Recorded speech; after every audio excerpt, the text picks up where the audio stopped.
Good evening, everybody. This is Deb. I'm back with another interview about a narcissistic relationship. This is interview number 25. Can you believe the series has really taken off? We got about 7 or 8 more interviews to do, and this is a good turnout. And everyone has really been appreciative of the stories the ladies are sharing. And I thank you for your support, and I'm sure they do too. You guys have been very kind and supportive in the comments. Today we're going to meet Jamie, and Jamie describes her story as, I had a horrific childhood that seemed to set the stage for future relationships. So let's get Jamie on here and let her tell us a little bit more about herself. Hey, Jamie. Hello. Hi, Deb. Hi. Hi, everybody. I am glad you're here, and in spite of your the info you sent me, you sound like you have things under control, at least now. Yeah. Like I said, I look back at what I went through, and it seemed like a book that I read or a horror movie. It's just hard to believe that I survived all that. Well, let's start at the beginning. What part of the country did you get born in? I was born in Plattsburgh, which is way up, upstate New York. Okay. Plattsburgh Air Force Base. I never heard of it, but I'm on the West Coast, so that's probably not unusual. Yeah. Okay. Yeah. Is the area you grew up in, or were you traveling? Okay. Well, I grew up. I was born there, and then my father was in the Army, Air Force. I think it was in the Air Force, yeah. And then I ended up in Connecticut and in New York also. When I was older, I went back to New York. Okay. Well, home is, it's hard to resist. Okay, so let's start with the story about your early childhood and your parents, and do you have brothers and sisters? I have 2 brothers. Okay. And so just tell us a little bit about your early childhood. Well, my parents had I don't know if you want to call it a marriage, I guess a marriage on paper, but oh my God, the verbal fighting between them, the physical fighting between them, him staying out all night, coming home smelling like other women's perfume and having women's numbers in his pocket, screaming and yelling between them all hours of the day and night, mostly at night when he strolled in the house at 2, 3 in the morning or whatever time he decided to stroll in the house, screaming and yelling, and we all had to get up early to go to school the next day. And if I was a kid, right? So I wasn't a great dishwasher. So sometimes the glass might have a spot on it or something. And he would come home, and it didn't matter what hour it was. He would take all the dishes and throw them in the sink, beat me, and make me wash every single dish all over again. And how old were you at this time? I believe I was a preteen. Wow. And yeah, the screaming and the yelling and the screaming and the yelling. And I distinctly remember their relationship had always been like that as far as I can remember. And one of the images that sticks out in my mind quite a bit is when she was pregnant with my brother. She was about 8 months pregnant, and he threw her against the wall. No. Yeah. So. Did she get hurt? No, everything was fine. Oh my God, what is wrong with this guy? Yeah, he was just, and that's just the tip of the iceberg. That's just the tip of the iceberg. So I remember another time that I missed a school bus, probably horsing around, or I don't know, I was running late. So I call myself being responsible, and I get on my bike and I rode my bike to school. Well, when I got back home, I got beat for that because you have no business riding your bike to school. You're supposed to be on a bus. And also another thing I want to say is I was not a bad kid. I didn't do drugs. I wasn't doing crimes or hanging out with the wrong crowd. When you got two psychotic parents, you're not going to be a bad kid unless you just want to get knocked out. You know what I'm saying? Yeah, you just looking for trouble. Exactly. So you're going to be on your P's and Q's, and if you do something you're not supposed to, you're going to do it on a down low where they never find out. Otherwise, that could be your death.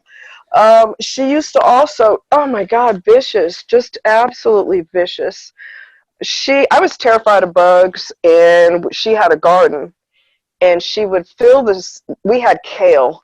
For people who are listening that don't know what kale is, it's almost like collard greens, but it's curlier. The leaves are curlier. Mm-hmm.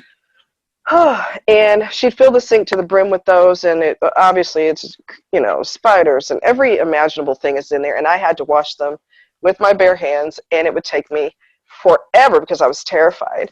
And she wasn't trying to hear all that. And if you don't get it done in a timely manner, you will get beat. That will be your incentive to hurry up and get those kales, get the kale clean.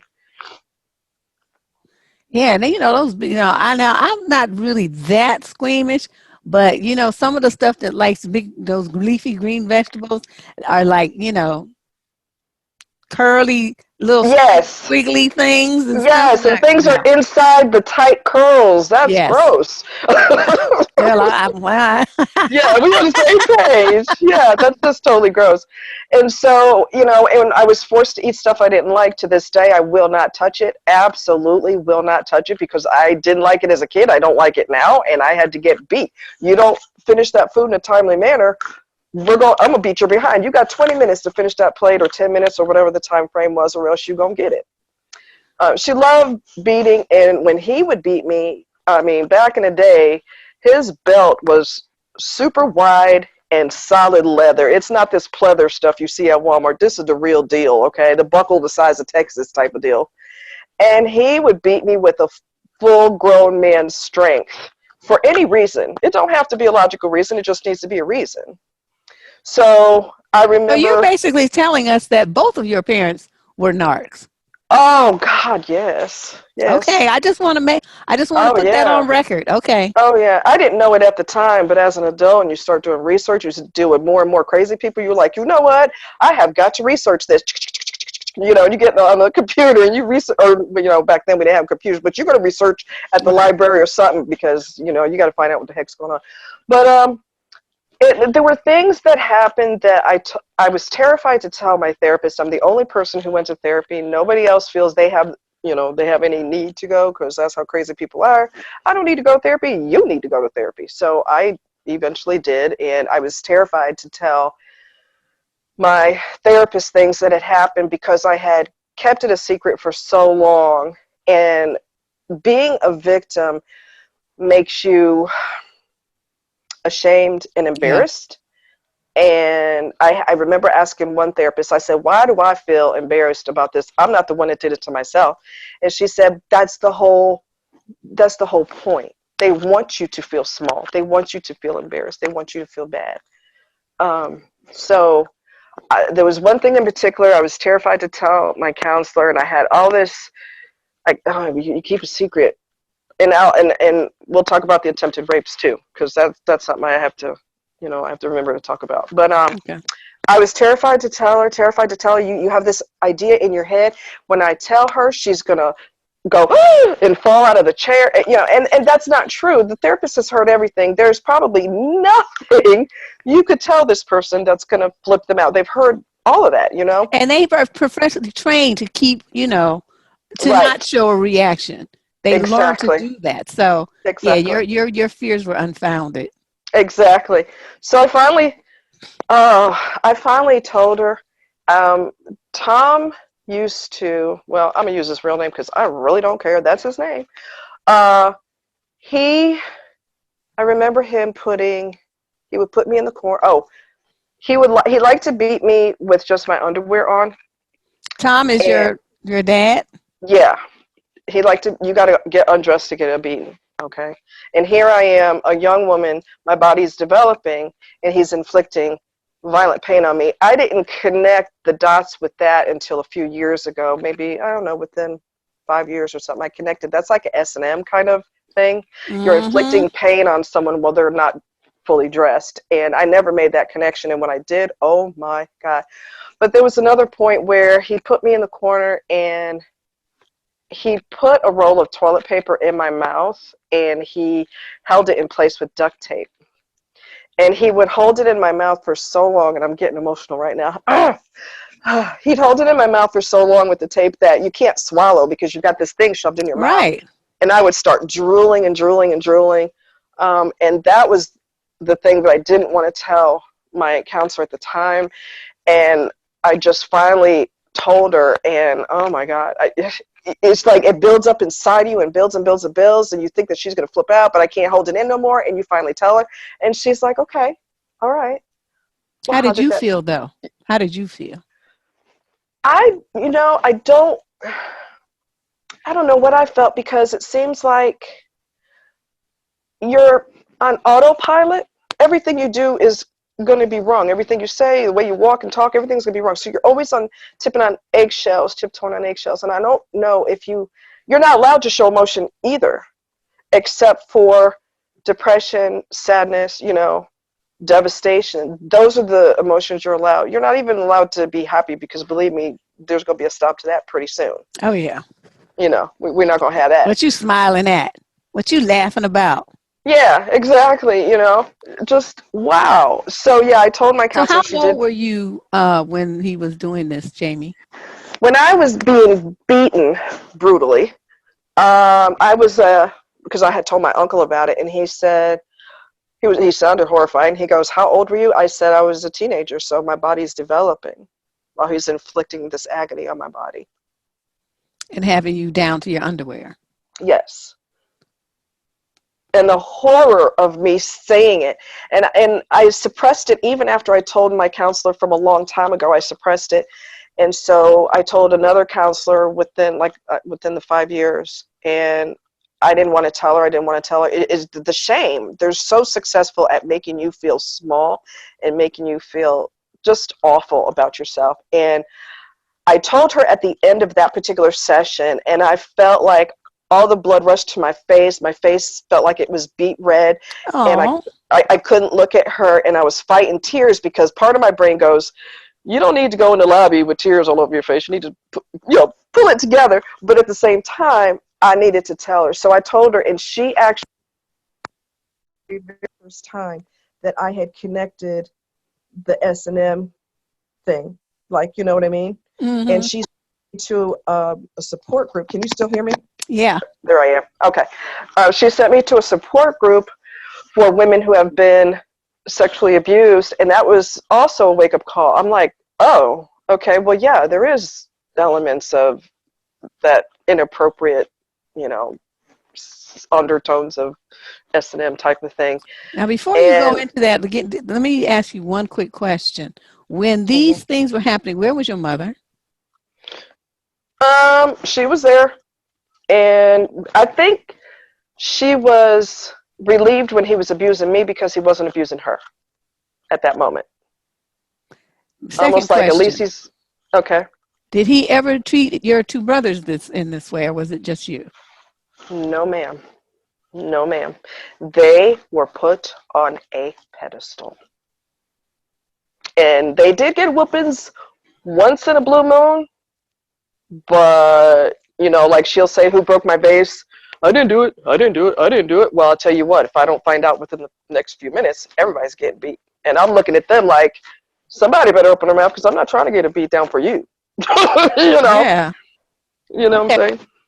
Okay, so continue. I just needed to, put that foundation there. Okay, so you're a teenager now, and he's having you strip down to your underwear so he can beat on you. Oh, yeah, and she, like I said, she pretended she wasn't in the room. There was an incident that happened when I was in, I must have been still in elementary school, and I was part of a drill team. I didn't stay part of the drill team for very long, because they were very militant, and I'm like, listen, I want to have a good time on this team. I don't want to be in the military, or else I'd go in the military. So I didn't stay on it for very long. But I remember I went in the bathroom, I went in the restroom, and I used it, and when I came out, there was a man in there who was old enough to be my father, and he was standing on the toilet in the stall next to me when I was using the bathroom, and he was watching me. What in the world? At your school? Was he a teacher? Did you find? It was like a community center where had my rehearsals for the dance team. Oh, I see. And when I came out, he pulled me to him, and I could tell that he was trying to figure out what to do with me. And he eventually let me go, and I never told anybody. I kept my mouth shut. I knew as a child, it doesn't matter what you go through, what someone does to you. If you have a horrific whatever happened to you, keep your mouth shut. Because anything that happened to me, I would have been blamed for it. Ain't nobody gonna try to rape you. You must have put yourself in that situation. What did you do? Did you smile at him? Did you, I just knew instinctively. A lot of people do have that tendency. You're right. Yeah. He ain't nobody gonna come out of nowhere and rape you. Excuse me, that happens every day. What are you even talking about? I mean, I wish I could say that, but I'd be dead if I did. So you keep it to yourself. But so now you're in high. That was happened. You were in high school. That was one incident when I was in high school. There was another incident, and I blame myself for the longest time until my guy friends were like, "Oh no, But there was a guy in my history class, and he was really weird. He was very quiet, would not look at you in the face, would just stay to himself. I don't even think he talked to anybody in class. He was just really weird. Well, one day I was in the hallway, and I went to the stairwell, and somehow he caught up with me, and he grabbed me, and he pulled me towards him. So his body he's standing in the corner of the wall with his back to the wall, and he's holding me close to him. And I could tell, again, he's trying to figure out what to do with me. And I could feel, even to this day, I could still feel him breathing on my neck. And then it's gross. And he started to yank me down the stairs to the basement. Well, oh my God, thank God somebody came through those double doors and he let me go. Deb, you're going to laugh about this one. I had high heels on, and I ran like I was an Olympic champion. I wasn't like the girls in the movie. And fall down. No. I remember Sex in the City. Carrie Bradshaw used to be tearing through the streets of New York in her Manolo Blahniks, and girlfriend was like a track star. I remember that. So I have a vision of what you were doing.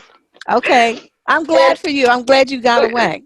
Oh, I took off, and I kept my mouth shut. I didn't say anything. I don't know. It was just something inside me that said, you better keep it to yourself because you're going to get attacked for that.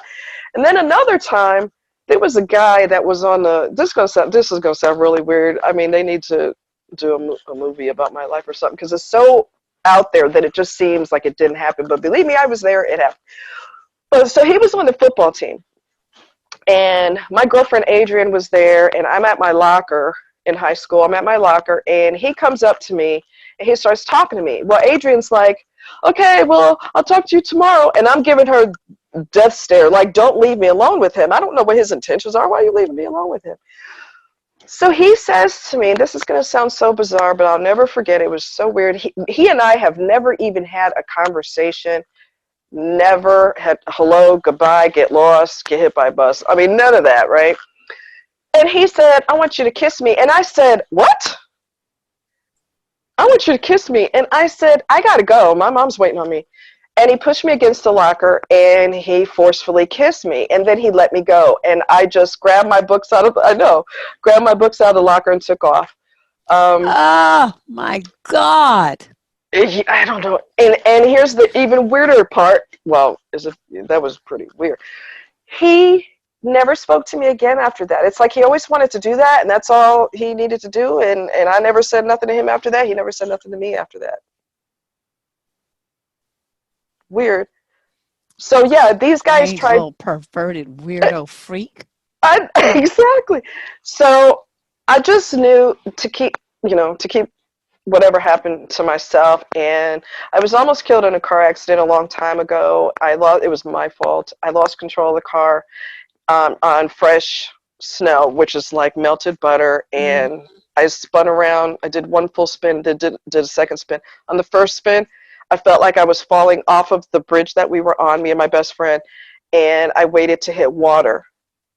And I don't remember the second spin, and we're on a highway. So at some point, my car's facing oncoming traffic, and I don't remember that. So I think I blacked out for a little while. So I never told my mother, I never told her that until, I don't know, maybe, I don't even know how many years ago, a long time ago I told her. And it was my last conversation with her, or my second to the last conversation with her. And I told her about that accident. She said, "You never had an accident?" I said, "Yes, I did." She said, "No, you didn't." I said, "Yes, I did." Like, don't freaking tell me I didn't have a car accident. And, well, you never said nothing. Exactly. I'm not going to say anything because she's going to say, well, you're an idiot. Nobody has a car accident unless they're just stupid. I mean, because that's who she is. So when you know that, zip it. Yeah, you're not going Don't to tell her say. anything and expose yourself to that. What would Exactly. you do that for? Right. And the guy, check this out. The guy that I was seeing at the time, I called his mom. Me and my girlfriend were at the hospital, and, you know, I didn't want to be seen. That was a mistake. I wanted her to be seen because she hit her head on the dash. And they said, "You were in the car too." I said, "I'm good. I'm good." But anyway, that was a mistake and caused me a whole bunch of health problems down the line. But the guy that I was seeing, I called his mom. It's the wee hours of the morning, and she said, "This better be good." I said, "Well, I was almost killed in a car accident." So, and she goes, "Hold on." Like, I don't routinely call your house in the wee hours, so I'm thinking it's probably something went down. Yeah, I mean, yeah, you would think that. So now what's going on with your so you just said that was their second to last conversation with your mother. You stopped talking to her? She died? What happened? No, I never spoke to her until I decided to have a final. I'm gonna have a woman-to-woman conversation with you. I'm not a little kid that you can intimidate anymore. I'm paying my bills just like you pay your bills, so I need to let you know exactly how you've made me feel. And I said, I remember telling her, she burned me with an iron on purpose. And I remember addressing Wait, her on, what? yeah, What? okay, right, yeah. I basically told a fib because that's what kids do. If if you don't want to get in trouble, you kind of don't tell the whole truth because you don't want to get a beat down. Well, you're going to get it anyway, but whatever. So I had the ironing board and the iron set up in my bedroom, and you're not permitted to use the iron unless she gives you permission. And I went ahead and ironed my shirt or whatever it was. I don't remember, but with a shirt or pants or whatever. And I hurried up and unplugged the iron, and I guess she could tell that it was on. And she said, "Were you ironing?" And I said, "No." "You weren't ironing." "No." So she grabs the iron and she presses it into my arm and my hand. And to this day, I still have the scars. And I said, when I confronted her on the phone, which I wasn't even planning to say that when I called her, I said, she said, "I never abused you." I said, "You never burnt me with an iron?" "No, I didn't." I said, "Would you like me to send pictures of the burn marks? Because I can." And she wants to hang up on me. And I told her, basically, grow up. Grow up. Good for And you. when I got off the phone, I wasn't, you know how something major happens, you don't freak out till afterwards. Mm. So I got off the phone with her and I'm trembling, my voice is shaking, and I'm like feeling like I'm having a heart attack. I told my girlfriend, I said, "I can't believe I just told her off." You know.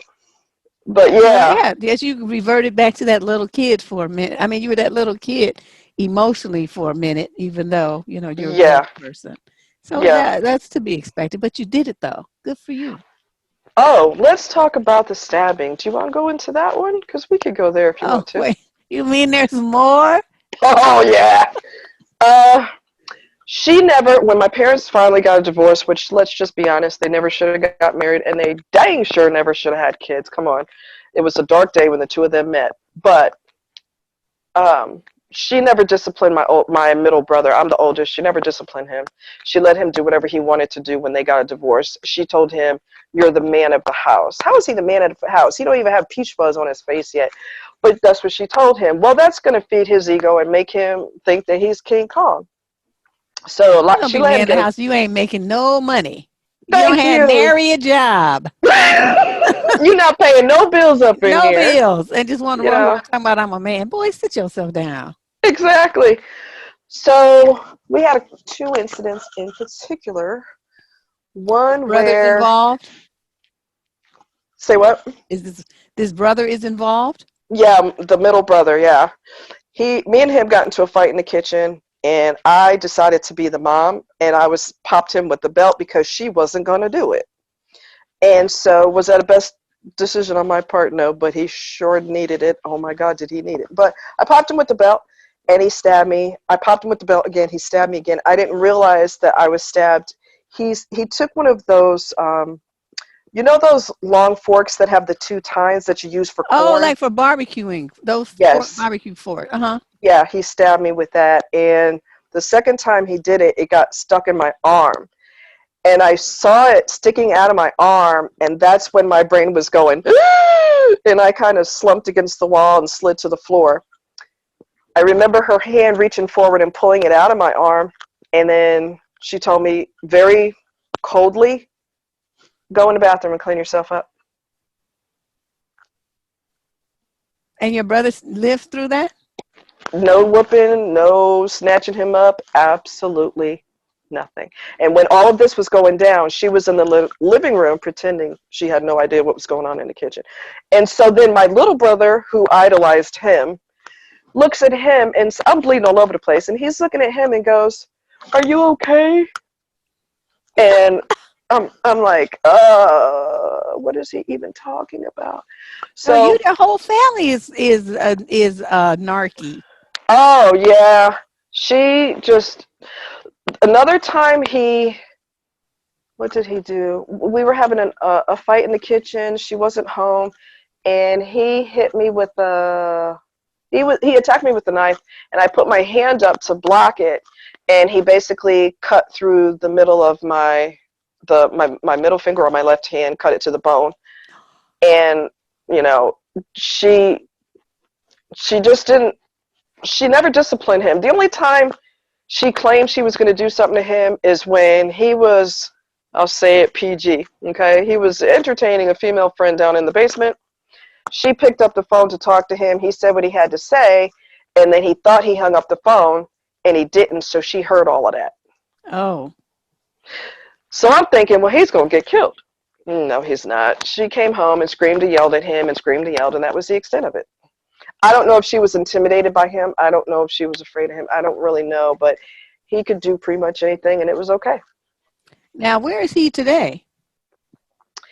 I believe he is I know he was on the East Coast. I have no connection to him whatsoever.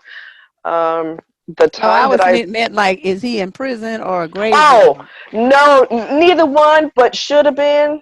And I remember telling friends of mine, I said, you know what? Because he likes to intimidate people. He thinks that everybody should be afraid of him. And I said, I'm going to tell you what's going to happen to him. He's going to cross somebody who's crazier than him. He's going to cross the wrong person. And he's going to either end up in jail or on a metal slab in a morgue somewhere, because somebody's not going to put up with you. Yeah, because no matter how big and bad you think you are in There's your little always small somebody. pond, there's somebody who's bigger and badder. So That's right. That's right. he evidently hasn't run into that person yet. Mm-mm. So how did things end with your dad? Okay, they got a divorce. As as you left off on that part of the story, you were a teenager. Is that when they got a divorce? Right I after? believe, yeah. Mm-hmm. Did you have She any did. contact with him after? I did. I had I had a daughter-daddy worship thing going on. I thought he was the best thing in the world. I wanted to be anywhere that he was, because I had this, I don't know. I don't know if I was in denial because I grew up seeing him be crazy, but I still had that daughter-daddy worship thing going on, Mm-hmm. and he loved every second of it. He really thought that he was a cat's meow. Every woman he's ever been with, he's cheated on. He will always cheat. There's no way around it, because if I see somebody beautiful, I'm going to get with her. What's the problem? Yes, I got married, but I got married that particular day. I didn't get married today. I mean, that's his mentality. And one time he looked in the mirror, and he is handsome, but you don't want to tell him that. One day he looked in the mirror, and he was stroking his beard. He goes, "Your father is so good looking." And I started laughing because I thought he was joking. He's not joking. And when women would meet him, they would lose the ability to talk. He'd be like, hey, my name is so-and-so. They're like, oh, hi, my name is, I mean, and we would look at each other and just start laughing because we're like, yeah, they're doing it again. He ate that up. But when I realized at one point, we used to email every day. We used to talk all the time. And then I saw that I cared a lot more about him than he would ever care about me. And that's when I got a wake-up call, like, girl, he's not all that you thought he was growing up. There's a side of him that you need to pay closer attention to. And when he got prostate cancer, which of course he bounced back from that and he's doing just fine, his evil keeps him going. But I was really concerned because he said, well, they're telling me they're going to do the treatments. I have to have a biopsy. They're going to do this, that, and the other. And if I don't respond to medication and the cancer spreads to my bone marrow, I'm pretty much done. And I remember being strung on the phone. Then I got off the phone, and I fell to my knees, and I cried and cried and cried. And then he bounced back. He was perfectly fine. And whenever I broke my foot, I told him about it, and I said they may have to re-break my foot because it wasn't healing right and all this. And I told him to call me back. I said, I'm really worried about that. Call me back. And he never called me, never cared. His wife is a monster. She is about as evil as the day is long. She knows he's cheating. She's not going to leave him. I think she's with him for the financial part of it. Well, that happens a lot, that happens. Yeah. Reality in certain situations. She's wicked. She doesn't like to share him with anybody, which is really ironic because you're sharing him with all the women that he's involved with. So you are sharing him.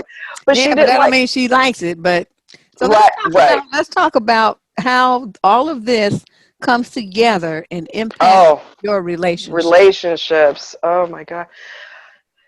Either everybody I was involved with was a narc or a drug head, or I didn't even know he did drugs back then. So that's really weird how that element, I got drawn into that element. I didn't know until way later that he was into drugs also.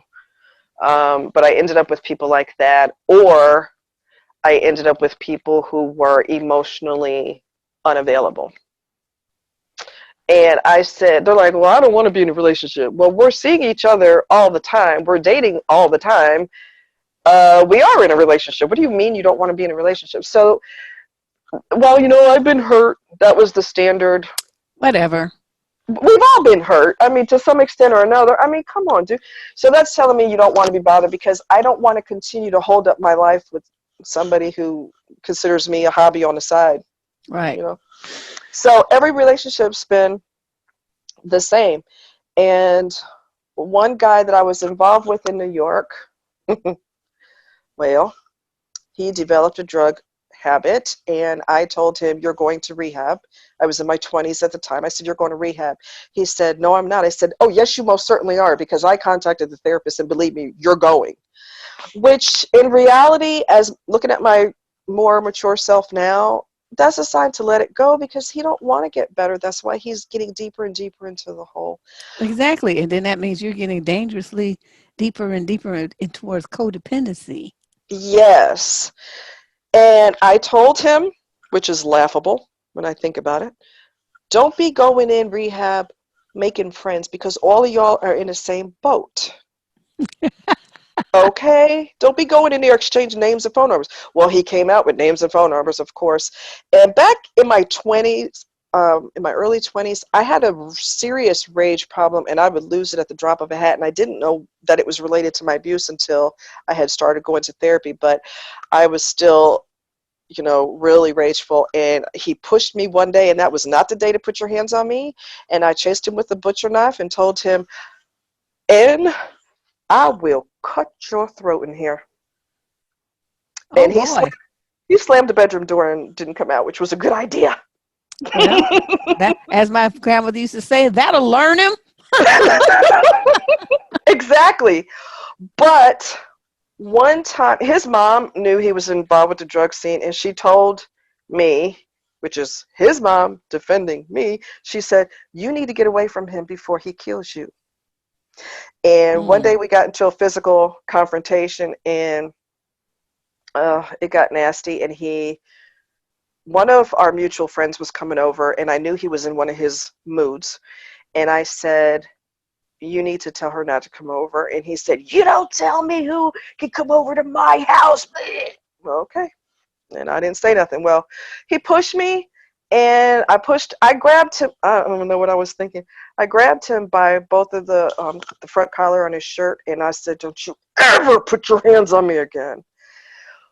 That wasn't a good move. And he grabbed me, threw me to the floor, and she had come over by this point. He threw me to the floor, and he was banging my head into the floor as hard as he could. Oh my God, Jamie. And anybody who has had their head banged real hard, you see like these little pinpoint electrical, spots. It's hard to Yeah. explain. And she's trying to pull It's him. called seeing stars. Exactly. And I got to see the constellation. Well, she pulled him. I could hear her in the background. Get off of her. Get off of her. And I went to his mom's, and she was like, look, you have got to get away from him, which is highly unusual because usually people still side with their kid. I know my kid's doing bad things, but and she Yeah, wasn't no. like she wasn't doing that. She's like, no, he's a Looney Tunes. You need to be done with it. So eventually I was, and then I meet this individual who I was with him for 20 some odd years. Marriage was over. I met him through mutual friends, and let's see. In retrospect, I see the signs in the beginning. When you're in the middle of something, you don't always see clearly. Right.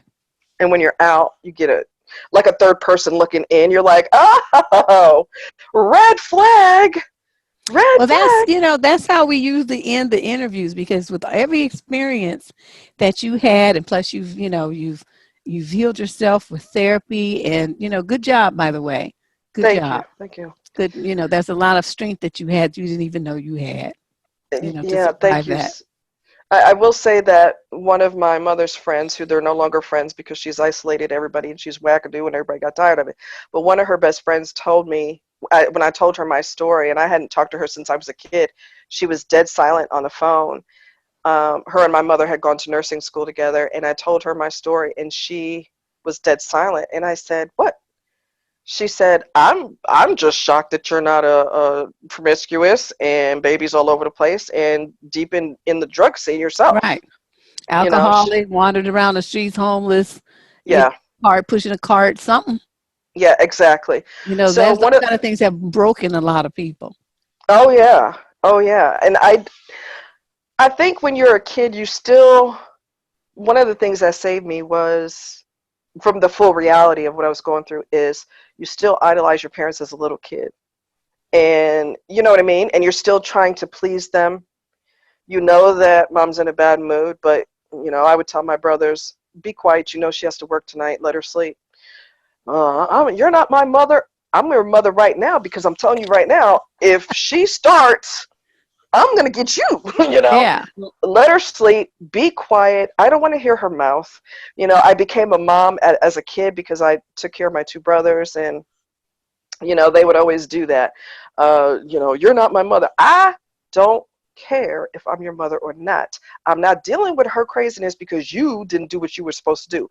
Put your homework in your school bag, put your school bag by the door, and lay your clothes out. I don't want to hear your mouth. I don't want to hear it. So I've been a The mom. privileges of being the oldest. Well, as we wrap this up, Jamie, I Okay. would like you Yeah. to share, with everything that you've learned, give the ladies listening, I don't know, what red flags should they be looking for to know that somebody's a narc? What Well, are the signs that you noticed in retrospect that you didn't see? You didn't know what you were seeing at first. one of them was the person that I ended up marrying, which was the biggest mistake of my life. One of the things that is typical with narcs is they give you a sad story in the beginning when you first meet them because they're trying to test your empathy level. And he did that. It's almost like you know, what is it called when you do things by the book? His whole narcissism thing is exactly what they describe, you know, the DSM says about narcs and that. He said, I didn't even know him that well. Yeah, my best friend had got killed by his brother. He's from Pennsylvania. He went down to Florida. They got into a physical confrontation and da da da da. He ended up getting killed. His brother ended up killing him. And that wasn't even a recent thing that occurred. So kind of almost like, why are you bringing that up? You know what I Some mean? historical stuff. He's trying to get fitty with something that happened 20 years ago. Thank you. Yes, I didn't realize that, and I fell for it hook, line, and sinker. Uh, Mr. Nice Guy, Mr. Wonderful, Mr. Generous, the person you see in the beginning may not be who they are. Ooh, yes. Can I testify? You meeting his representative. You're meeting his or her representative. He was generous with money. If you want it, get it. Yeah, but it's expensive. It doesn't matter. You want it, you need it, get it. That lasted for 2 years. Wow. 2 years. That's a long time. But he hid a lot of his nastiness because he was on the road. He was an over the road truck driver. So anytime that we did see each other, it was almost like a honeymoon every time. So I'm going to stay in denial a lot longer because I don't see you on an everyday basis. I gotcha. That's true. It makes it easy for him to hide who and what he Yeah, really is because you're not there. Okay. that's right. His money is his real wife. His money is his everything. My money belongs to me. Now, I'm going to lead you to believe I'm generous in the beginning, but wait till you find out that that is a facade. Yeah, started starving me financially. When I was working, that was fine because I'm making my own money, so I don't need your little piddly quarters. Okay, keep your money. But I became disabled as a result of that car accident. Many, many years later, I became disabled. And even though we've been divorced for years now, it doesn't matter. He defies the court system. He pays whatever the heck he wants to pay when he wants to pay it. I don't care what the judge said. I don't care. The law applies to everybody but me. Yeah. He's got a traffic citation out now that the police officer told me about recently, and because he got a citation and he didn't go to court because he don't need to go to court. If he don't want to go, he don't go. Yeah, he's a piece of work. But Any other tips? oh gosh, yes. I'm gonna say get your schooling done after high school. Do not take a long break from it because if you do, you're going to get too comfortable with not being in school, and your chances of going back might be pretty slender, you know. I did eventually go, but it was way, way, way later because my mentality was school don't pay me to go to school, so I need to work, and that's not good. If you're once you graduate from high school, you're still in learning mode because you've been doing that for 4 years. So if you have the opportunity to go to school after school, please go because you have to get that education. I know that sounds so cliche, but Well, it gives you, certain power it gives to you be able to power. make moves when you're in a narky situation and they're That's trying right. to, pin you down. You got your paper. You can make a move. Yep. Get into a solid career field that can't be sent overseas. That will be your strongest foundation to build your life on, so that if your partner reveals who he or she truly is, you can send them packing. Very nice. Give your relationship, capital letters, time, as in months or even years, so that you can study this person. Fakes always reveal their true colors. That's why many try to speed things up before you see the real them. We talked about the sad story he gave me. Oh, my best friend died. Yeah, whatever, dude. That was a long time ago. Watch how this person handles finances. That is probably one of the absolute biggest. In my case, he owed a ton of child support to his ex, and he wasn't going to pay it because, again, the rules applied to everybody but him. That shows a tremendous lack of responsibility as well as a lack of respect for his children. Absolutely. Okay. Watch the mood swings for no real reason. Anger that pops up for trivial reasons. Those mood swings are designed to keep you off balance emotionally. It's a form of control.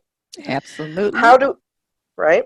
How do they react when you get sick? Are they acting like a child that didn't get their way, i.e. complaining, and yes, I've been through this, complaining that dinner isn't ready yet, for example, or, you know, what are we going to do about dinner? What are we going to do about dinner? I don't feel well. Like, that person is a grown person. They can go grab a pizza or get their butt in the kitchen and make something to eat. Now, come on, I'm not feeling well. I mean, come on, this is insane. Here's another thing that's a big deal. When we grow up with narcs, we don't react with alarm when they're verbally abusive or rude. When we grow up with abuse, to us, I'm trying to learn how to talk here. To us, it's normal for chaos. Right. So when they start screaming about something stupid, you're kind of stunned, but at the same time, you're not totally stunned because it was normal for, you know, when you grew up, it just becomes a weird thing that's kind of normal. Oh, here's something else. I don't hear a lot of people talking about this. When something happens and their face is deadpan, I'll give you an example. I was seeing somebody, their face is deadpan. Lack of emotion. Lack of emotion, robotic. I remember I was cooking something in my crock pot, and I was seeing someone at the time, and I went bouncing in there I had a bra on, but I didn't have a shirt on.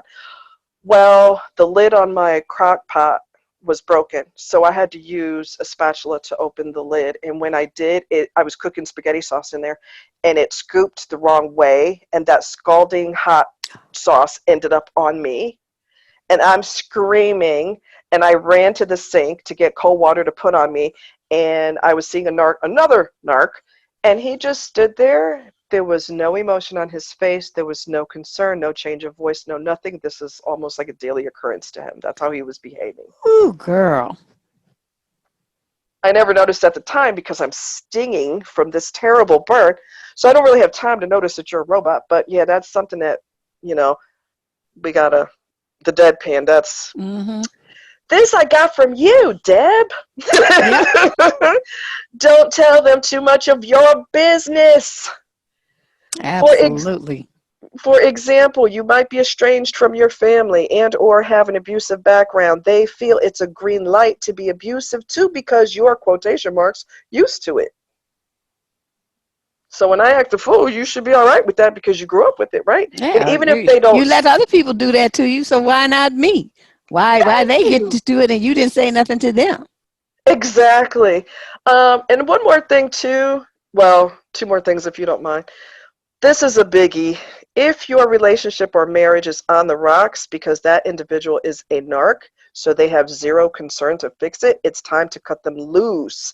You will not make them love you again. They never loved anyone besides themselves.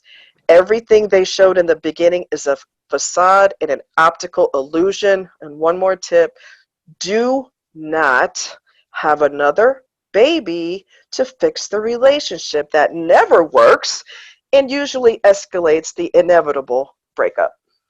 Absolutely. Well, good job, Jamie. Thank you. Thank you. Well, I'm thinking, I'm